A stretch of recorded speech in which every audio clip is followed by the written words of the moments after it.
Heyo. Back in 2019, one of my favorite FPS games in recent years released, Splitgate. So the game got like a indefinite beta release in 2021 and it officially released in 2022. Since the beta launched, I think I have just above 130 hours in the game. Essentially what happened with Splitgate is that the game peaked really early. I think it peaked in like August of 2021 with like 67,000 something like players or something, and when the official release happened, it's been kind of it was around the 5,000 3,000 range, and now it's like down to 300.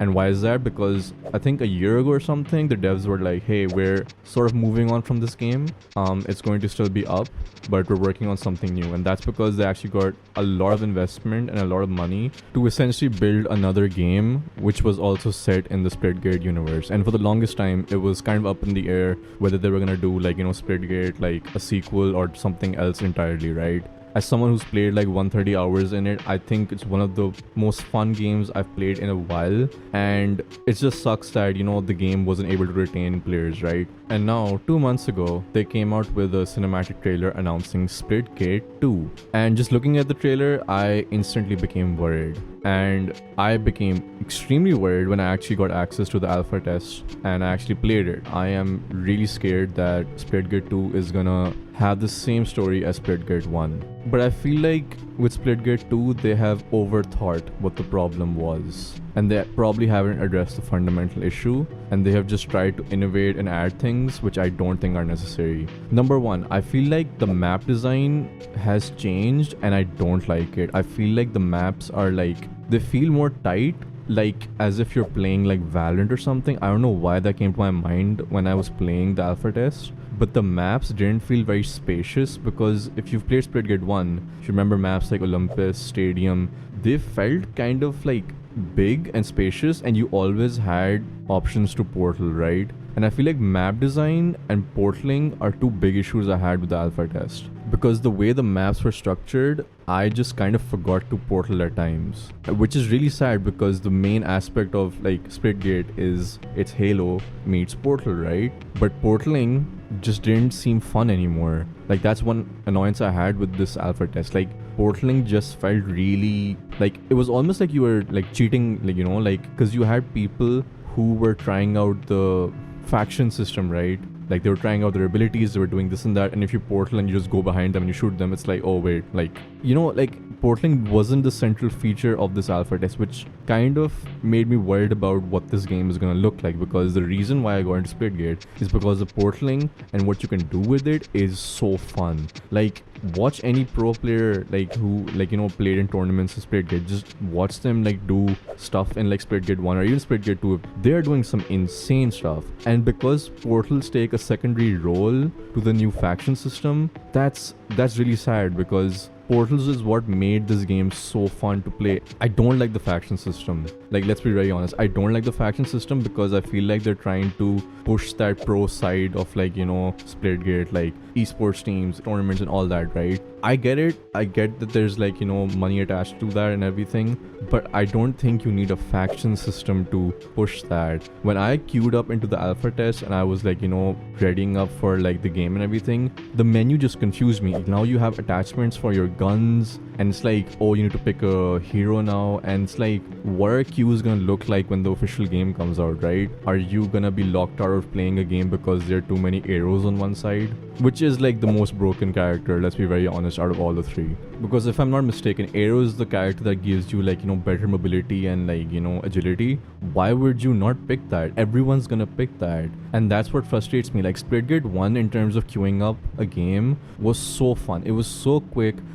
With other online games, I always find it really annoying that queue times are long because certain game modes are preferred, and Splitgate 1 had the best experience, probably one of the best experiences I've had recently with queuing up. You always found a game, even if there were bots in it, a few of them, that's fine, the games were quick, you could just play one, get out, right? I feel queuing up in Splitgate 2 will be annoying. I feel in their effort to make the game better and to attract more people, they've just kind of lost the fundamental feel of the game, right? Because even if you compare the announcement trailers of both games side by side, you can tell Splitgate 1 just had more creative maps They felt more fun, they felt more casual. And Splitgate 2, because they're pushing that faction system, attachments to your guns and all that, I feel like this game is going to get more sweaty. And let's be clear, like, I'm fine with that. Like, I understand the games need to have a certain level of skill so that, you know, people are actually incentivized to come back, you know, improve on something, their gameplay and everything, right?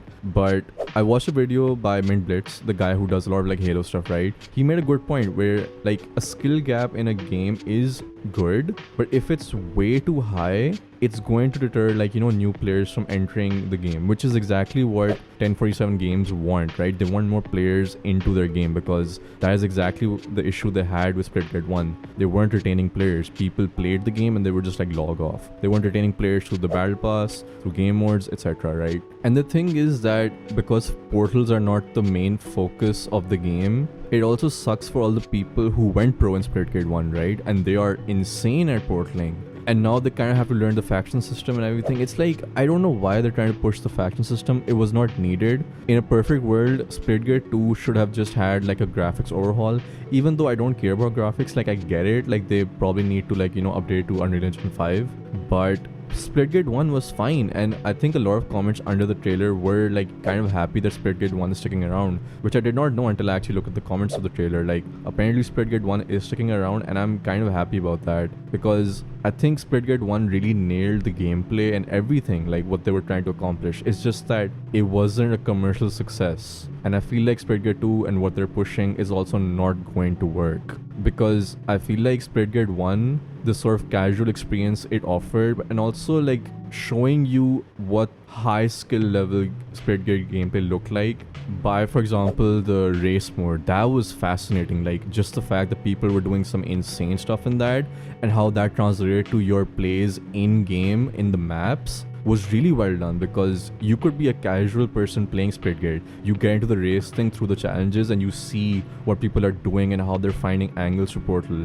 That's how good Splitgate 1 was. It's just that it wasn't a commercial success, and I don't see the ingredients of a success in Splitgate 2. If they have a good launch and everything, maybe it goes well, but realistically, you know, if you want a hero shooter, go play Valorant. Like, that's the whole thing. Like, why are you going for the hero shooter, like, you know, thing? There are already games that do that and execute that really well. Splitgate was where it was because it was different. It was an arena shooter, guns. Also, I don't know why, but the guns in Splitgate 2 were just very stale. Like, the Splitgate 1 guns were like, sure, they were goofy, but they had character to them, right? The gun in Splitgate 2, it's like they kind of just like, you know, use an asset and like use default gun sounds and just kind of like put it together. Like, Splitgate 1 had some really cool guns, and I don't know, like, I didn't see a lot of those guns also, like, you know, in the alpha. Maybe they might, you know, show up in the actual release, but I just don't see how Splitgate 2 in the long run ends up being a success story.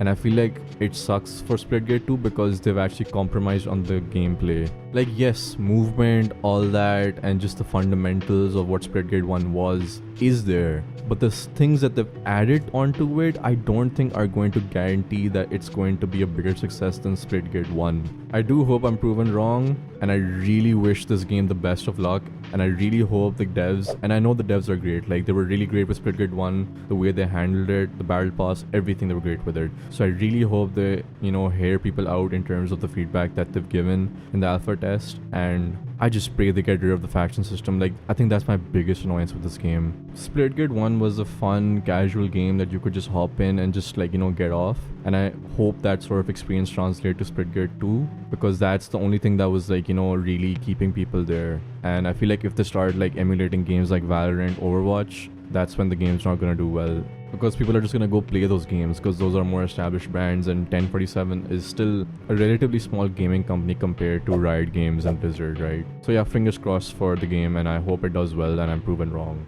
Thanks for watching. Like and subscribe. It's free for you, but it's priceless for me. Go check out my music and go drink some coffee.